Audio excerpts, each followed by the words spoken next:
સોલંકી પરિવાર દ્વારા રાજરાજેશ્વરી માં બહુચર માતાના પ્રાણ પ્રતિષ્ઠા મહોત્સવમાં પધારેલા આપણા સૌના પરમ પૂજનીય વંદનીય સંત શ્રી દોલતરામ બાપુ, વ્યાસપીઠ ઉપર બિરાજમાન તમામ સંતો, દૂર દૂરથી વધારેલા ભક્તો, માતાઓ, બહેનો, તમામના ચરણો મારા પ્રણામ.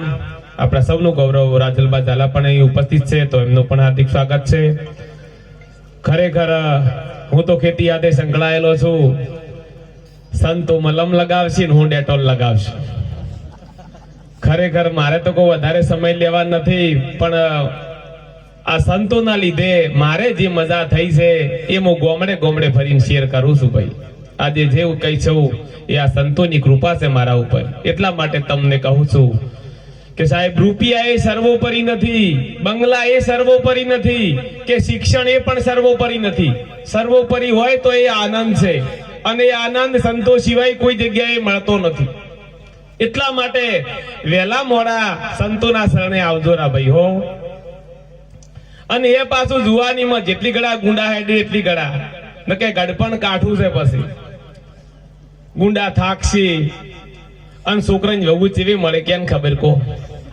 પછી તો ડોક્ટર કે ખાવાનું અને છોકરાને વહુ આલે ખાવાનું. એટલે આ જેટલી ગળા ગુંડા હેડે છે એટલી ગળા સંતોનું શરણું સ્વીકારી લેજો સાહેબ. કોઈના મનમાં એવું હોય ને કે ઘંટા થઈને જાત્રા એવું કરશે ને ઘંટા થઈને ભજન કરશે તો એ તમારો વહેમ છે સાહેબ. એટલે ખૂબ સંતોના કહારામ રહેજો. આ કળજુગ છે, હું તો કોઈ ઉમરાઉજી ભરેલું પડ્યું છે, પણ સાહેબ જો પરિવારમાં સારું શિક્ષણ નહીં હોય, પરિવારમાં સારા સંસ્કાર નહીં હોય, અને સાહેબ જો એક છોકરો ઊંધો પાછો ને તો 100 મહિનામાં ખાલી થઈ જાય. એટલે અઠવાડિયે 15 દાડે સંતોના પગલા કરાવજો સાહેબ. અને ખૂબ સંતોના કહારામ રહેજો. હું તો ઘણી વાર કહું છું કે તમે તમારા છોકરાને ભણાઈ ગણીને ડોક્ટર બનાવશો, પણ સાહેબ દારૂડિયો પાકે તમે શું કરશો? એટલે ખૂબ સંતોના કહારામ રહેજો અને નીતિનું ધન કમાજો. તમારા છોકરાને તો કોઈ કાજુ બદામ ખવડાવતો મારો કોઈ ના નથી, પણ પૈસા શેના છે એની ખબર રાખજો. પૈસા ઉપર બુદ્ધિ આવે છે, કાજુ બદામ થી બુદ્ધિ નહીં આવતી. અને કાજુ બદામ થી બુદ્ધિ આવતી હોય તો રૂપિયા વાળા છોકરા ગોડે ના હોય, એ તો ગીઝા ભરીને ફરતા હોય છે. એટલે ખૂબ નીતિનું ધન કમાજો. અને આ મનુષ્ય દેહ મળ્યો છે તો એ વેડફાઈ ના જાય એનું ધ્યાન રાખજો સાહેબ. ખૂબ હળીમળીને રહેજો અને આનંદથી વિતાવજો. આ મનુષ્ય દેહ મળ્યો છે તો પ્રભુનું ભજન કરજો સાહેબ. આપણે તો આજે ભરભારી ચિંતામાં હું કઈ જશે. પાડોશી ગાડી લાવે તો આપણે બળતરા કરવાની કે હપ્તા જેમ ભરશે?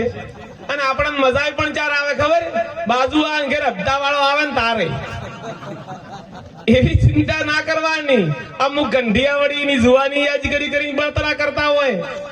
અમુક બેનો વળી કહે અમાર વખતમાં તો ઉપાડીને પોણી લાવતા હતા, હવે એની છોકરાને વહુને રહોડા નળ આયા છે.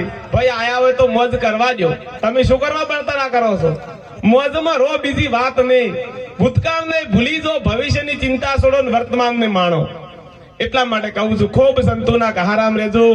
વધારે કોઈ કહેતો નથી. આ ઘડિયું દાડે દાડે ઘટતી જ હોય છે. એની સેવા કરજો સાહેબ. જે ઘરમાં વડીલોની સલાહ લેવરાય છે ને એ ઘરમાં વકીલ નથી લેવી પડતી. એટલે ખૂબ ગંઢીએની જૂની વાતો અભળજો. ડુંગરા વાળી બદલે ધજામાં તો લઈને જાજો, ન કે ઉમરા વાળીને હાડલે હાસવજો. એને પૂછજો કે માં તમારે શેનું શાક ખાવું છે આજ? તમારા મા બાપને તમારી ગોળીઓ નહીં જોતી, એને તમારો સમય જોવે છે. અને ચોક જોન તો એને પૂછીને જાજો, એને નમીને જાજો. અને તમારા પપ્પાને જેટલા હેરાન કરવા એટલા કરજો પરા. કાલ તમારે પપ્પા બનવાનું છે. વ્યાજ ચીખે લેવા તૈયાર રહેજો. તમારા હાવ વારાને જેટલા હેરાન કરવા એટલા કરજો. કાલ તમારે પણ સાસુમાં બનવાનું છે. એટલે ખૂબ હળીમળીને રહેજો. ખૂબ મા બાપની સેવા કરજો. અને ઘણી વાર હું તો કહું છું કે આ જાગીરદાર સમાજ છે સાહેબ. તમે 100 કોણે વાતને ભૂલી મત જાજો. આ સમાજની અંદર ભગવાને 22 વાર અવતાર લીધો છે. આ સમાજના વંશજો એકલું ધડ 3 દાડા લડ્યું છે સાહેબ.